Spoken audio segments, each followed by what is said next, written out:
Focus is not a luxury, it is the foundation upon which every other form of discipline rests. You can have ambition, you can have talent, you can even have opportunity, but if your attention is scattered, none of it will matter. A distracted mind cannot sustain discipline, and without discipline, the best intentions collapse into wasted potential. That's why psychologists emphasize attention as the most fundamental resource we possess. Whatever you give your attention to, you are feeding, and whatever you neglect, you are starving. In that sense, your focus is not just about what you're doing in the moment. It's about who you are becoming. Now, the problem is that focus is always under attack. Modern life offers an endless stream of distractions, social media, entertainment, constant noise, trivial obligations. And each distraction may seem small, but collectively they consume the mental space needed to pursue anything meaningful. If you're pulled into 20 different directions every day, how could you possibly maintain the depth required to master even one? Focus is the antidote to that fragmentation. It means deliberately narrowing your field of attention, resisting the lure of instant gratification, and orienting yourself towards something that matters in the long run. It's helpful to think of focus as a form of sacrifice, because to focus on one thing is to give up countless others. When you sit down to work, you are saying no to comfort, no to laziness, no to the dopamine hit of checking your phone. This is why many people fail at focus. They don't want to sacrifice. They want the illusion of being able to do everything at once, to entertain every possibility without cost. But reality doesn't work that way. Every yes to a distraction is a no to your highest aim. And over time, those small choices accumulate into a wasted life. Philosophically, this is a question of meaning. What makes life meaningful is not an endless sampling of pleasures, but the pursuit of something worthy of devotion. Focus is what allows you to devote yourself. Without it, you remain shallow, dabbling, restless, easily swayed by whatever stimulus comes along. But when you discipline your attention, you begin to construct order out of chaos. You aim yourself, and in aiming, you begin to grow. Now, this doesn't mean focus is simply about productivity. It's not just about ticking off tasks or getting more done. It's about shaping your identity. If you train your mind to wander endlessly, you're cultivating a character of distraction. But if you train your mind to stay with something, to persist through difficulty, to resist the endless lure of novelty, then you're cultivating strength, patience, and depth. This is why psychologists speak of attention not just as a mental act, but as a moral one. Because what you attend to is what you value, and over time, you become the sum of those values. Of course, staying focused is not easy. It requires war against the part of yourself that seeks comfort, that craves ease, that wants to drift. There is always a voice in your head whispering, just relax, just give in, just scroll a little longer, just check one more thing. And if you listen to that voice enough, it becomes your master. Discipline begins when you silence that voice, not by force, but by reorienting yourself towards something higher. You remind yourself, I have a responsibility, I have a goal worth striving for, I will not trade the future for the present. The essence of focus. And here's the paradox, the more you practice focus, the stronger your freedom becomes. Most people think freedom means doing whatever you want in the moment, but that is slavery to impulse. True freedom comes when you are no longer at the mercy of every distraction. When you can direct your own attention, you can direct your own life. You can choose to pursue what matters rather than being dragged by what is easy. That is a far deeper freedom, the freedom of self-mastery. Think of great achievements throughout history. Scientists, artists, leaders. None of them reached greatness through scattered attention. They achieved it because they could hold their gaze, sometimes for decades, on one aim. They endured boredom, resisted temptation, and gave their lives structure through discipline. And in that focus, they found meaning that far outweighed the pleasures of distraction. So the question you must ask yourself is simple but demanding. What are you willing to give your focus to? And what distractions are you willing to sacrifice in order to keep it? Because you cannot have both. A focused life is a disciplined life, and a disciplined life is the only kind that produces meaning rather than regret. Distraction is not simply an interruption, it is a theft. It steals your time, your energy, your potential, and ultimately your life. The tragedy of distraction is that it never announces itself as catastrophic. It comes disguised as something harmless, something small, a notification, a casual scroll, a meaningless conversation, a fleeting indulgence. But over time, the accumulation of these seemingly minor diversions amounts to something immense. The minutes turn into hours, the hours into days, the days into years. And when you look back, you realize that distraction was not just a side issue. It was the central force that prevented you from becoming who you could have been. Psychologically, distraction has a profound cost because it undermines your ability to engage deeply with anything. The mind needs uninterrupted stretches of attention to reach depth, learning, creating, solving problems. These all require immersion. But when you are constantly pulled away, you reset your mental process each time. Research shows that it can take 20 minutes or more to fully refocus after even a brief interruption. Imagine the cumulative effect of living in a state where you are constantly starting and restarting, never entering the deep zone where mastery is forged. You become shallow, not because you lack intelligence, but because you lack continuity. This erosion of depth has consequences beyond productivity. It weakens character. Discipline is built when you resist the pull of immediate gratification and commit yourself to a larger aim. But distraction is the exact opposite. It is the surrender of the will to the momentary. Each time you give in, you reinforce the habit of choosing what is easy over what is meaningful. And slowly, without realizing it, you train yourself to avoid difficulty, to avoid silence, to avoid the discomfort required for growth. The cost of distraction is not only that you accomplish less, it's that you become less. Philosophically, distraction robs you of meaning because it pulls you away from the present. A life dominated by distraction is a life half-lived because you are never fully in any moment. You are always elsewhere, fragmented, chasing stimuli without purpose.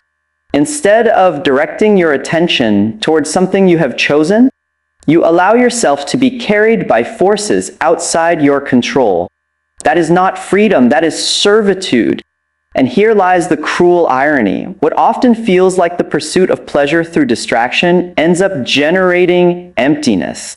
You numb yourself, but you do not satisfy yourself. This is why so many people feel restless, anxious, even lost in modern life. It's not merely that the world is chaotic, it's that they are never still long enough to confront themselves. They fill every silence, every pause with noise, so they don't have to reckon with their own inadequacy, unrealized potential. Distraction becomes an escape from the responsibility of existence, but escape always comes at a cost. You may avoid discomfort in the moment, but you inherit regret in the future. Think about it. What is the value of a dream if distraction ensures you never pursue it? How many talents remain buried because people were too preoccupied with trivialities to cultivate them? How many relationships decay not because of malice, but because attention was constantly elsewhere? How many lives end in quiet despair because the small diversions were allowed to replace the larger vision? That is the true cost of distraction, not just lost time, but a lost self. And yet people often underestimate how dangerous this is because distraction rarely feels urgent. It doesn't announce itself like a crisis. If someone steals your money, you notice. If someone insults you, you react. But when distraction steals your life, it does so quietly, drop by drop, until the reservoir is dry. This makes it more dangerous than any single catastrophic failure because it kills you slowly without resistance. The path out of this trap requires brutal honesty. You have to ask yourself, what am I giving my attention to? Is it worthy of my life? Because your attention is your life. To give it away carelessly is to throw away the only thing you truly possess. You need to guard it as you would guard your health, your integrity, your very soul. This doesn't mean you can never rest or enjoy leisure. It means you must be deliberate. Choose your diversions. Don't let them choose you. Use them in service of renewal, not as tools of avoidance. When you begin to resist distraction, you immediately feel the weight of withdrawal. Your mind craves stimulation, your fingers itch for the phone, your body resists stillness. But that discomfort is a signal of just how dependent you've become. Push through it. On the other side of that discomfort is clarity, presence, and the possibility of depth. That is where you find meaning. And let me tell you something crucial. No one is distracted into greatness. Greatness demands focus, and focus demands sacrifice. Every hour you give to distraction is an hour stolen from what could have been extraordinary. The cost is too high to ignore. Attention is the currency of your... Whatever you choose to attend to determines not only what you experience in the moment, but also the trajectory of your life. If you cannot discipline your attention, you cannot discipline yourself. And if you cannot discipline yourself, you cannot move toward anything meaningful. That is why psychologists, philosophers, and spiritual teachers alike have all stressed, often in different language, the same truth: master your attention and you master your life. The difficulty lies in the fact that attention is fragile. It is easily hijacked by novelty, noise, and impulse. Your biology is wired to notice movement, to respond to sudden changes, to chase after stimulation. In the ancient world that kept you alive, today it keeps you restless. The modern environment is designed to exploit that vulnerability. Every notification, every advertisement, every piece of entertainment is engineered to grab and hold your gaze. If you do not consciously discipline your attention, the world will discipline it for you. And you can be sure that the motives driving those distractions are not aligned with your best interests. Disciplining attention begins with understanding its value. Imagine your attention as a spotlight in a dark room. Wherever you shine it, that is what comes alive. The rest fades into the background. If you shine that light haphazardly, darting from one corner to another, you will never see the full shape of anything. But if you hold it steady, patiently illuminating one area, the details emerge, you gain clarity, you grasp structure. That's how learning happens. That's how mastery forms. It isn't magic. It's simply the ability to hold your attention long enough for reality to reveal itself.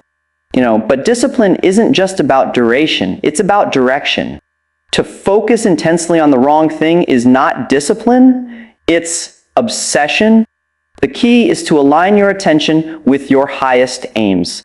This requires asking yourself in a brutally honest way, what am I aiming at? What do I want my life to stand for? What kind of person do I want to become? Without those questions, your attention will drift aimlessly, attaching itself to whatever is loudest or easiest in the moment. But once you have a vision, once you identify a hierarchy of values, you can begin to filter. You can say, this deserves my attention, that does not. That filtering is the essence of discipline. Psychologically, disciplining attention also requires training the ability to endure discomfort. Focus is not always pleasant. The mind rebels. It gets bored, restless, fatigued, but those moments are precisely where discipline is forged. If you give in at the first sign of boredom, you train yourself to be weaker than your impulses. But if you hold your ground, your capacity for focus expands. Like a muscle under stress, attention grows stronger when it is challenged. Every time you resist distraction, you are literally reshaping the structure of your brain, reinforcing neural pathways that make sustained attention easier next time.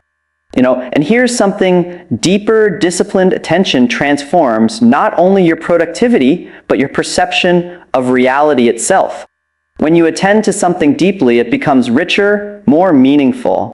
A musician hears layers of sound that a casual listener misses. A scientist sees patterns in data that others overlook. A parent truly present with a child experiences a connection that cannot be found in hurried glances. Attention reveals meaning because it immerses you in the reality before you. Without it, life feels flat, shallow, and empty. Many people complain, but the problem is not always that their lives lack meaning. It is that their attention is too fragmented to perceive it. Philosophically, this brings us to a profound truth: you are what you attend to. Over time, the things you repeatedly focus on become the architecture of your soul. Attend to anger and you become bitter. Attend to resentment and you become cynical. Attend to trivial pleasures and you become shallow. But attend to responsibility, to love, to the pursuit of knowledge, to the cultivation of strength, and you become someone capable of carrying the weight of existence with dignity. Attention is the sculptor of character. Of course, no one achieves perfect discipline. Your mind will wander, your focus will falter, but the point is not perfection. The point is practice. Each time you notice yourself drifting and return your attention to what matters, you are exercising discipline. Each small victory compounds. Over time, this steady practice builds into a way of being, and when you live with disciplined attention, you are no longer a victim of circumstance. You are an agent, an author of your own existence. The discipline of attention also brings a kind of freedom. Most people think of freedom as the absence of restraint, doing whatever you feel like in the moment. But that is not freedom, it is chaos. Real freedom is the ability to direct yourself toward what you truly value without being dragged around by impulse or external noise. It is the freedom of sovereignty, of being in command of your own mind. That is a far greater gift than the counterfeit freedom of distraction. Freedom is one of the most misunderstood concepts in modern life. Many people believe that freedom means doing whatever you want whenever you feel like it, without rules, without restriction. But if you examine that closely, what you find is not freedom at all. It is slavery to impulse. When you live this way, every whim, every craving, every distraction dictates your behavior. You are not free. You are chained to the shifting winds of desire. Real freedom is something far deeper, and paradoxically, it comes not from indulgence, but from focus. Think about it this way: when your attention is scattered, you are at the mercy of the environment. A message pings and you look, a video plays and you watch, a trivial urge arises and you obey. In that state, you are not choosing your life. You are being carried along by forces outside your control. And if you allow this pattern to persist, you lose the ability to direct yourself toward anything meaningful. You drift, and drifting always leads to despair. Freedom begins the moment you regain control of your attention and direct it toward what you have consciously chosen. Focus is the mechanism by which you reclaim that control psychologically. Focus creates structure, and structure creates stability. A life without focus is like a mind without order, chaotic, restless, anxious. But once you decide what matters and discipline your mind to stay with it, a kind of order emerges. You know where you are going, you know what deserves your time and what doesn't. That clarity removes uncertainty, and with it comes a sense of strength. You are no longer overwhelmed by endless possibilities. You are anchored. That anchor is freedom because it prevents you from being tossed around by the storms of distraction. Focus also liberates you from the tyranny of the trivial. Most people spend enormous amounts of energy on things that will not matter in 5 years or even 5 days. They give their lives to gossip, entertainment, vanity metrics, fleeting pleasures, and in doing so, they enslave themselves to the unimportant. Focus allows you to break free from that cycle by filtering. You choose deliberately, this is worth my attention. That is not, and every time you make that choice, you assert your freedom. You become less reactive, less controlled by the noise of the world, more aligned with your deepest values. Philosophically, this is where freedom takes on its richest meaning. Freedom is not just the absence of constraint, it is the presence of purpose. It is the ability to aim yourself at something meaningful and pursue it without being constantly derailed. Without focus, you may have endless options, but you cannot actualize any of them. With focus, your possibilities narrow, but the depth of your life expands. You exchange superficial variety for profound growth. That is freedom in its highest form, not the shallow liberty of indulging every whim, but the dignity of choosing your path and walking it with discipline. Think of an artist who spends years perfecting their craft. To outsiders, it might look like restriction, hours locked away, repeating techniques, saying no to distractions. But what emerges from that focus is not confinement, it is expression. The discipline creates the capacity for freedom. The same is true of athletes, scientists, leaders, known who achieves greatness. Their freedom to create, to innovate, to impact the world is born out of the focus they sustained through difficulty. And on a personal level, focus frees you from yourself. It frees you from the constant chatter of the mind, from the cycle of craving and dissatisfaction. When you are deeply absorbed in meaningful work, the restless ego quiets down. Time passes differently. You are not anxious about the past or fearful of the future. You are present. That state of presence is perhaps the deepest form of freedom we can experience as human beings. It is liberation from distraction, but also liberation from inner turmoil. Of course, focus is demanding. It requires sacrifice. To focus on what matters, you must give up what doesn't. That means saying no, not once, but over and over. It means enduring boredom, resisting temptation, confronting your own laziness. Many people shy away from this, thinking it restricts them, but the opposite is true. Every sacrifice of distraction is an investment in freedom. Every moment of discipline expands your capacity to live a life that is truly your own, not one dictated by impulse. So when I say focus creates freedom, I am not offering a clever phrase. I am pointing to a profound reality. Without focus, freedom collapses into chaos. With focus, freedom takes form, becomes real, becomes something you can live. This is why the discipline of focus is not optional if you want to live meaningfully. It is essential.